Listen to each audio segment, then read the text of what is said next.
বিধানসভা নিৰ্বাচনৰ বাবে প্ৰচাৰ চলোৱাৰ উদ্দেশ্যে দিল্লীত উপস্থিত অসম বিজেপিৰ কেইবাগৰাকীও নেতা বিধায়ক জিতু গোস্বামীকে ধৰি অন্য কেইবাগৰাকীও নেতাই প্ৰচাৰ চলাব দিল্লীত বসবাস কৰা প্ৰবাসী অসমীয়াসকলৰ মাজত প্ৰচাৰ চলাব বিজেপিৰ নেতাসকলে আপক প্ৰত্যাহ্বান জনাই দিল্লীত পদুম ফুল ফুলাবৰ বাবে বদ্ধপৰিকৰ অসম বিজেপিৰ নেতাসকল কেজৰিৱাল আৰু আপৰ শাসনত হোৱা দুৰ্নীতি ভ্ৰষ্টাচাৰ জনতাৰ কাষলৈ নিয়াৰ চেষ্টা চলাব ৰাজ্যিক বিজেপিৰ নেতাসকলে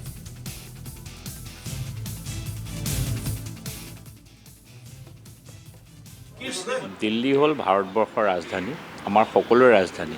আৰু ভাৰতবৰ্ষৰ প্ৰতিটো প্ৰান্তৰ ৰাইজ ইয়াত আহি থাকে আৰু আমাৰ অসমৰ পৰা নৰ্থ ইষ্টৰ পৰা বহুত বাসিন্দা আমাৰ দিল্লীত আছে আৰু আমি ভাৰতীয় জনতা পাৰ্টিৰ কাৰণে তেওঁলোকৰ ওচৰলৈ যাম তেওঁলোকৰ পৰা ভোট বিচাৰিম যে দিল্লীখন পৰিৱৰ্তন কৰিব লাগে কেজৰিৱালৰ দৰে এজন স্বেচ্ছাচাৰী শাসকক যাৰ ইমানখিনি বদনাম থকাৰ পাছত ইমান এজন কাৰাপ্ট পলিটিচিয়ানৰ পৰা দিল্লীখন মুক্ত কৰিব লাগে তাৰ কাৰণে প্ৰত্যেকজন নৰ্থ ইষ্টৰ বাসী প্ৰত্যেকজন অসমীয়া যিয়ে ইয়াত আছে দিল্লীত ভোটাৰ আছে তেওঁলোকৰ ওচৰলৈ আমি যাম প্ৰচাৰ চলাবৰ কাৰণে আহিছোঁ আমাৰ 15জনী এটা দল আহিছে আমাৰ মন্ত্ৰী জয়ন্ত মল্ল বৰুৱা ডাঙৰীয়া আছে আমাৰ বিজয় গুপ্তা ডাঙৰীয়া আছে আমাৰ